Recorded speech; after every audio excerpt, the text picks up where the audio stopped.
kids, how are you? I hope you're all doing well. It's only been a couple of weeks, but it feels a lot longer.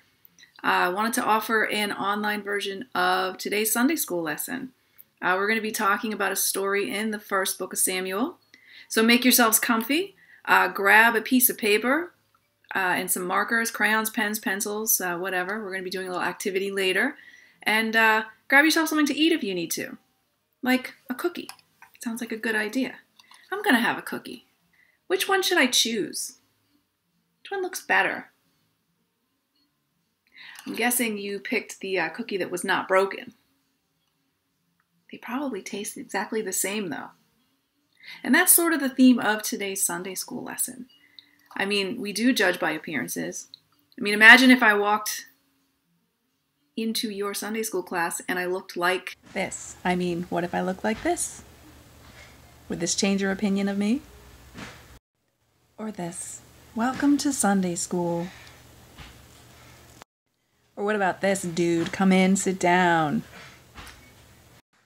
Okay, now this is getting crazy. But you see what I mean? We make judgments based upon how people look, right?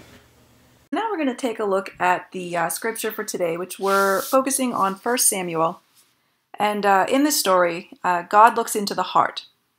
So the Lord said to Samuel, "How long are you going to grieve over Saul? I have rejected him as king over Israel.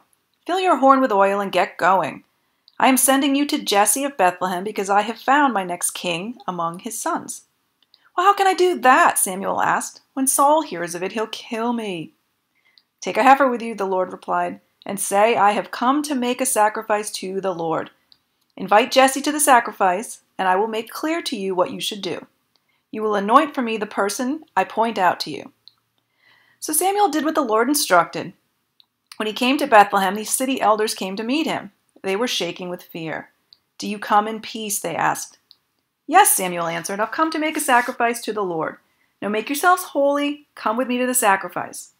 Samuel made Jesse and his sons holy and invited them to the sacrifice as well. When they arrived, Samuel looked at Eliab and thought, "This must be the Lord's anointed right in front." I'm going to stop for a second. Why do you think that? Why would he look at a person and say, "Oh, that's a king"? Maybe because he was the most handsome or the tallest, the strongest? But the Lord said to Samuel, "Have no regard for his appearance or his stature because I haven't selected him." God doesn't look at things like humans do. Humans see only what is visible to the eyes, but the Lord sees into the heart.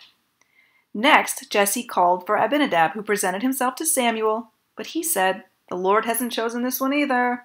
So Jesse presented Shammah, but Samuel said, "Nope, the Lord hasn't chosen this one." Jesse presented 7 of his sons to Samuel, but Samuel said to Jesse, "The Lord hasn't picked any of these." Then Samuel asked Jesse, "Is that all of your boys?" "There is still the youngest one," Jesse answered, "but he's out keeping the sheep." "Send for him," Samuel told Jesse, "because we can't proceed until he gets here." So Jesse sent and brought him in. He was reddish-brown, had beautiful eyes, and was good-looking. The Lord said, "That's the one. Go anoint him." So Samuel took the horn of oil and anointed him right there in front of his brothers. The Lord's Spirit came over David from that point forward. And then Samuel left and went to Ramah. So what does this all mean? I'm sure that many of you have heard the sayings, "Don't judge a book by its cover." Always look inside. But this is what it's really about. David wasn't the tallest. He wasn't the strongest. He wasn't the oldest. When other people looked at him, they saw a shepherd boy. But when God looked at him, he saw a king. And as children, you might think, "Hey, I'm just a kid. I don't have any influence. I can't do anything. Nobody listens to me." But that's not necessarily true. And that's why it's important for us to be good people, good Christians, and lead with our heart. And especially in this time where we're stuck inside and unsure of many things, make sure you're making good choices. And make sure you're looking at the hearts of others, not just judging things by, their cover.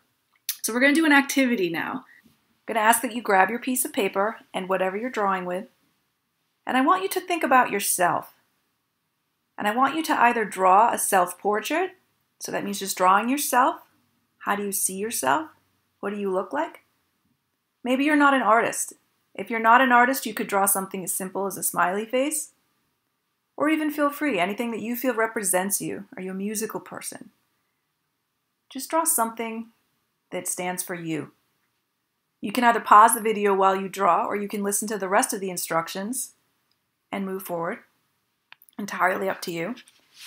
But once you've drawn your self-portrait, I want you to also think about things that you are good at, or fairly good at.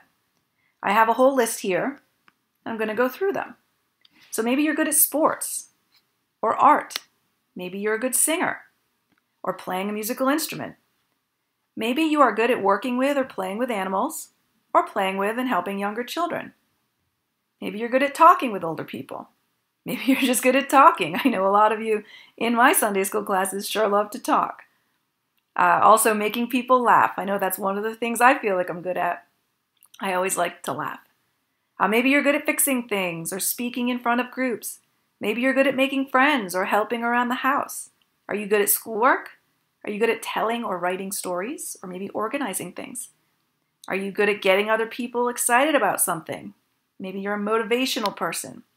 Are you good at dancing or acting? Maybe you have a green thumb. Maybe you're good at growing things or inventing things. Maybe you're good at cooking. How about using a computer? Maybe you're a technology kind of person. Maybe you're good at building things, whether it's out of sticks or Legos or designing things. And this list isn't the be-all, end-all. What are some other things that maybe you're good at doing or you like doing? And as you're writing those things, I want you to think about, what do you feel most happy when you're doing? What makes you happiest? What warms your heart? Maybe what other people have told you that you're good at. So after you've drawn your illustration and thought about your gifts and talents, I really want you all to sit and think a moment about how, using these gifts and talents can show who you really are.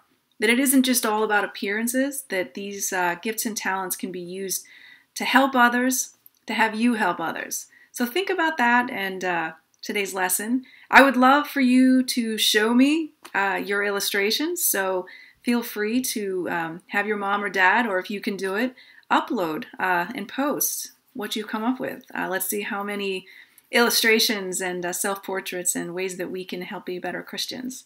Thank you. I think I'm going to eat my cookie.